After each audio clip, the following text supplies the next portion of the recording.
Je suis encore sur le contournement des Açores et ces derniers jours, j'étais dans la phase de transition entre les alizés et les dépressions d'Atlantique Nord. C'est une phase qui a l'air assez compliquée jusqu'à la fin de l'arrivée niveau stratégie parce que le vent n'est pas très calé, il est assez instable, donc il peut se passer encore pas mal de choses.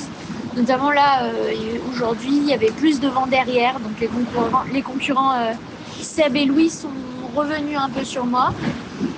Et moi, pareil, je suis au Kojiro. Donc voilà, il va y avoir du match, je pense, jusqu'à la fin. Et ces derniers jours, j'essaye vraiment de profiter de ces derniers instants en mer. Donc l'abandon de Cali, c'est arrivé quand on était encore dans l'Alizé. C'était une période qui était assez difficile parce que le bateau tapait énormément. Il y avait pas mal de vent et c'était un bord un peu casse-bateau. Et en fait, j'étais à côté de lui. En plus, j'étais pas très loin. J'étais à quelques...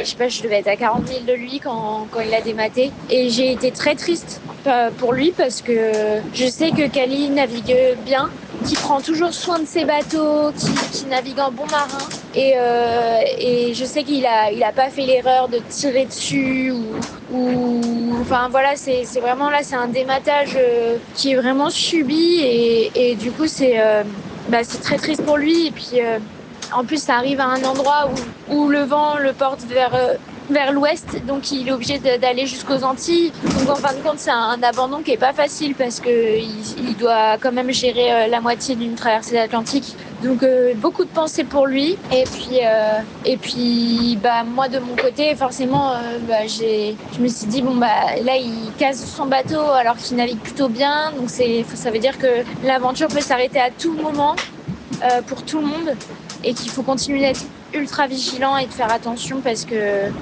voilà, les bateaux sont usés. Qu'est-ce qui m'attend dans les prochains jours? Dans les prochains jours, je vais être... En fait, les dépressions d'Atlantique Nord sont assez nord parce qu'il y a l'anticyclone qui bloque un peu dans le golfe de Gascogne. Donc, je vais être un petit peu entre les deux, récupérer un petit peu du vent sur la fin des fronts des dépressions. Et en même temps, je vais devoir gérer l'anticyclone, surtout sur la fin de course, où il va sûrement nous ralentir à l'arrivée. Tu as dû savoir qu'il y a beaucoup d'attentes sur ton arrivée. Oui, apparemment. Pour l'instant, j'essaye de pas trop y penser.